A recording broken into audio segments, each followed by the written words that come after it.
성부와 성자와 성령의 이름으로 말씀드립니다. 아멘. 네, 오늘도 주님의 말씀을 사모하시는 마음으로 또 주님의 말씀을 듣기 위해서 이 예배 자리에 오신 여러분을 주님의 이름으로 환영하고 또 축복합니다. 혹시 지난주일 함께 나누었던 말씀 기억하는 분 계신가요? 네, 저도 잘 기억이 안 나더라고요. 너무 많은 말들이 우리에게 있고, 아침에 일어나면 수많은 뉴스부터 시작해서 우리에게 봐야 될 수많은 말들이 있는데, 혹시 말의 홍수 속에 우리가 살아가고 있는 것 같아요. 그래서 정말 중요한 말씀을 우리가 제대로 잘 기억하지 못하고 그냥 흘려보내는 것은 아닐까. 수많은 말이 있지만 우리에게 생명을 주시는 그 말씀을 신뢰하고 붙들고 또 말씀을 잘 간직하고 실천하시는 그런 축복이 여러분에게 있게 되기를 바랍니다. 그리스도교의 특징 중에 하나가 바로 이렇게 설교하는 게, 선포한다라고 하는 개념이 있거든요. 좀 어려운 말로는 캐리그마라는 말도 사용하기도 하는데, 이 선포라는 말, 오늘 예수님께서 말씀을 읽으신 것을 선포하셨다 이렇게 말씀하는데요.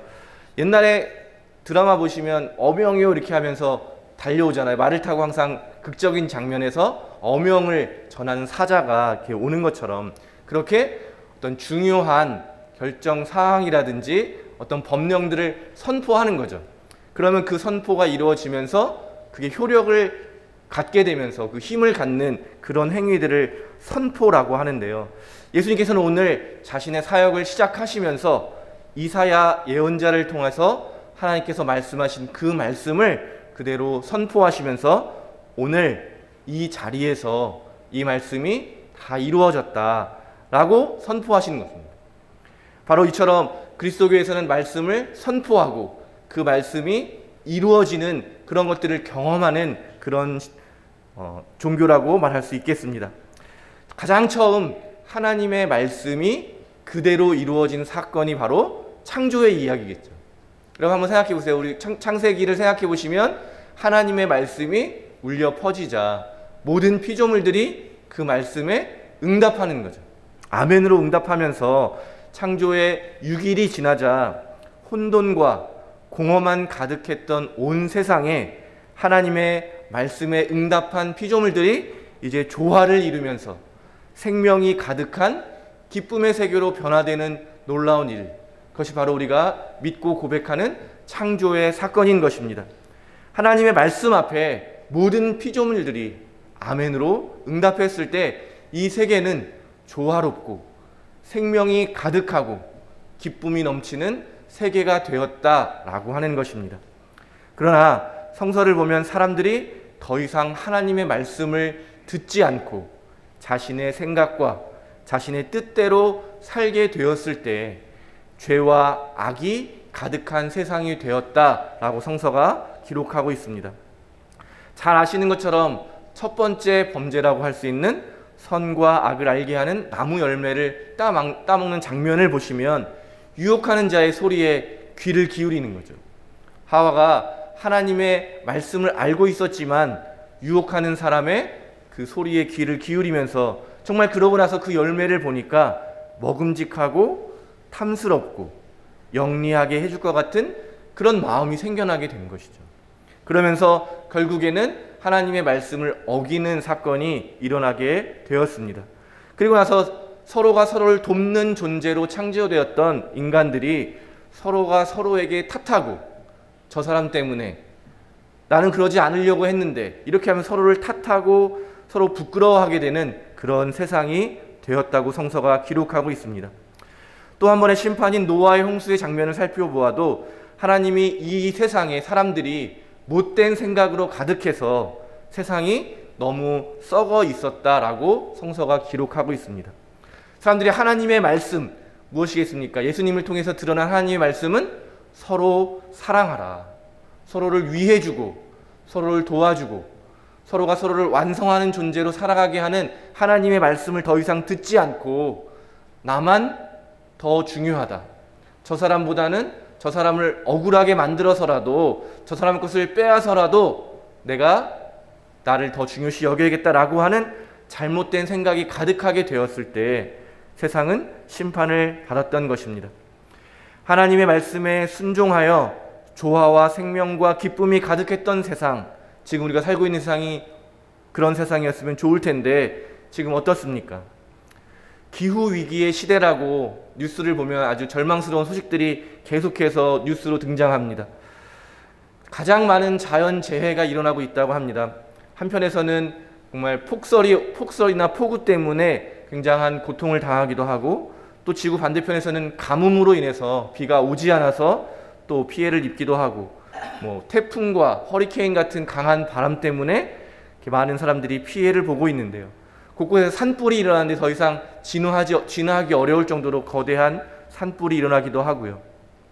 북극에 있는 얼음들이 거의 다 녹아서 해수면이 상승하고 그 자연 생태계가 파괴되는 것을 저희가 직접 생생하게 뉴스로 볼 수 있게 됩니다. 인류세라고 하는 말이 있는데 들어보셨는지 모르겠습니다. 많은 과학자들이 우리가 살고 있는 시대를 규정하는 언어로 인류세, 인간의 활동이 지구 환경에 영향을 주기 시작한 시대를 이제 인류세라고 칭해야 된다. 왜냐하면 그 이전에는 다양한 자연의 어떤 영향들로 인해서 생명체가 살아나고 번성하고 멸종하는 일들이 일어났는데, 지금 이 지구에 가장 큰 영향을 주는 것은 인간의 활동이다. 그래서 지금 많은 학자들이 생물의 다양성이 급속히 떨어지고 수많은 멸종 위기들이 일어나고 수많은 생명들이 이제 멸종되어서 사라지고 있거든요. 그래서 지구상의 생물들의 6번째 대량 전멸이 예고되고 있는데, 이 시대를 인류세라고 부르자라고 이제 제안하고 많은 연구들을 진행하고 있습니다. 제가 자주 말씀드린 것처럼 다큐멘터리를 저는 자주 보는데, 거기를 보면 정말 아름다운 그 자연의 생명체들이 살아가는 모습들이 있는데, 그것들을 아마 다음 세대의 우리의 자녀들은 보지 못하게 되고 필름으로만 볼 수 있게 되는 그런 시대가 올 수 있지 않을까, 그런 정말로 위기의 시대를 살고 있습니다. 더 이상 이 지구가 생명체가 살아갈 수 있는 그런 아름다운 환경을 유지할 수 있는 시간이 얼마 남지 않았다고 많은 학자들이 계속해서 경고를 하고 있습니다.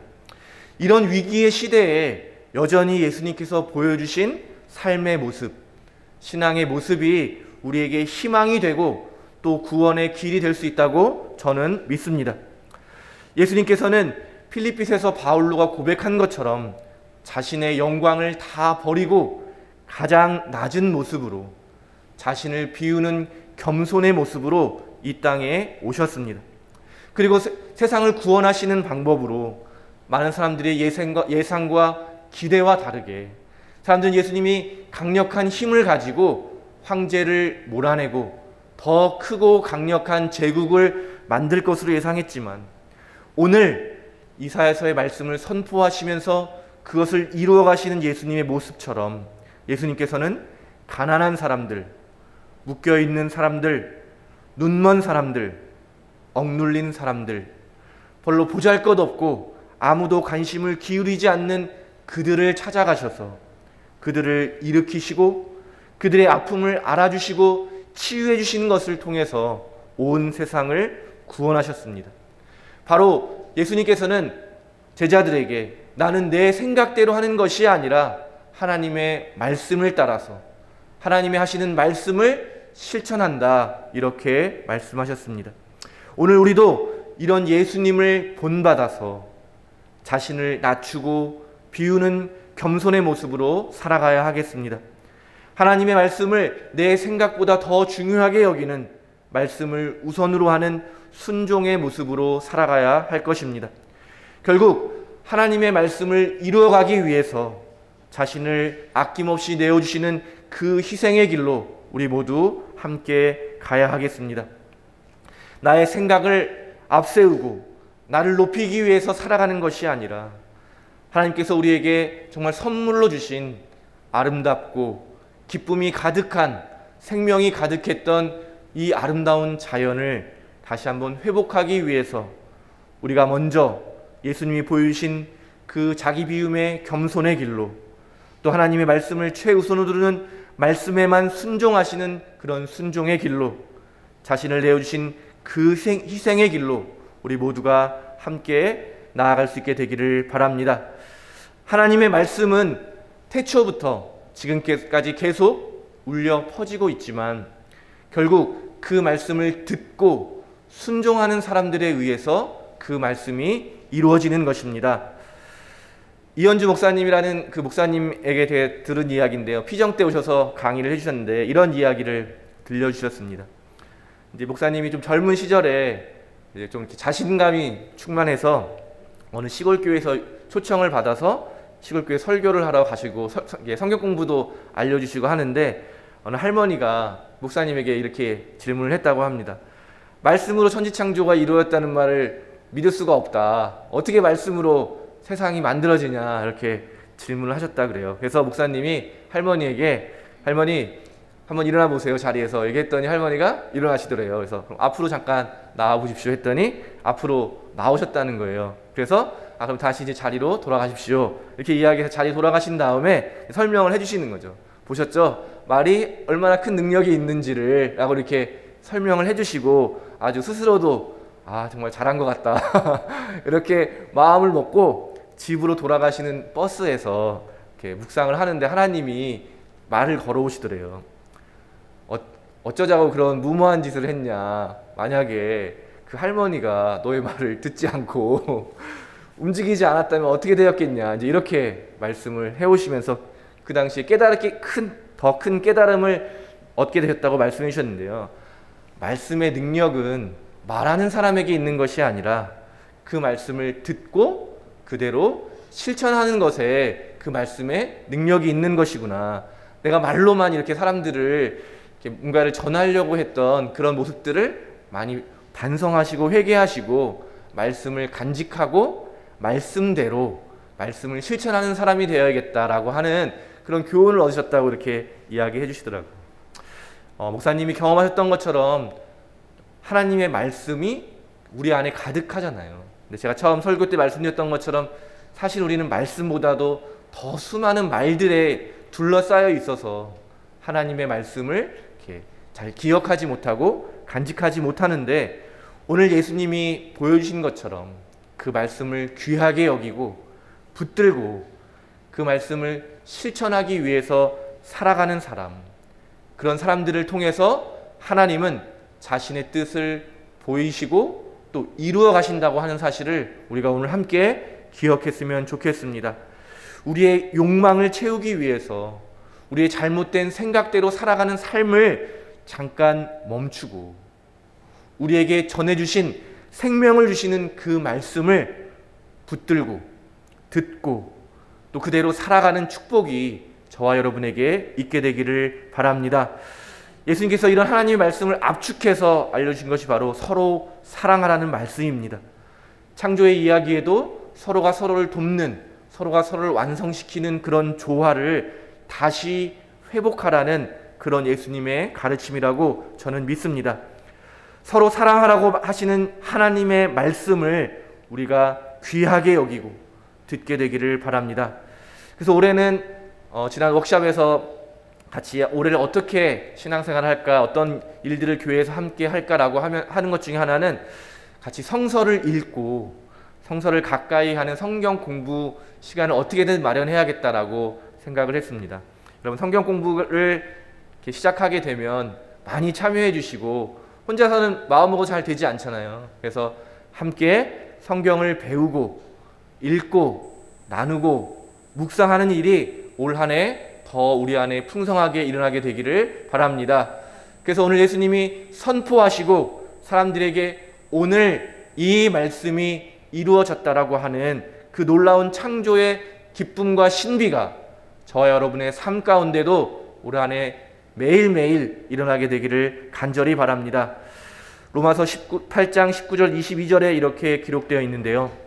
모든 피조물은 하나님의 자녀가 나타나기를 간절히 기다리고 있습니다. 피조물이 제 구실을 못하게 된 것은 제 본의가 아니라 하나님께서 그렇게 만드신 것입니다. 그러나 거기에는 희망이 있습니다. 곧 피조물에게도 멸망의 사슬에서 풀려나서 하나님의 자녀들이 누리는 영광스러운 자유에 참여할 날이 올 것입니다. 우리는 모든 피조물이 오늘날까지 다 함께 신음하며 진통을 겪고 있다는 것을 알고 있습니다. 어떻게 보면 사도 바울로가 자기의 시대를 표현한 이 말씀이 정말 우리에게 더 절절하게 다가오는 것 같습니다. 모든 피조물들이 다 함께 신음하며 진통을 겪고 이 모든 상황을 구원해줄 구세주를 기다리고 있는 이 시대에 하나님의 말씀을 마음의 깊은 곳에 품고 그것을 이루어 나가는 그런 사람들이 모이게 되는 그곳이 바로 우리 평택교회가 되기를 바랍니다.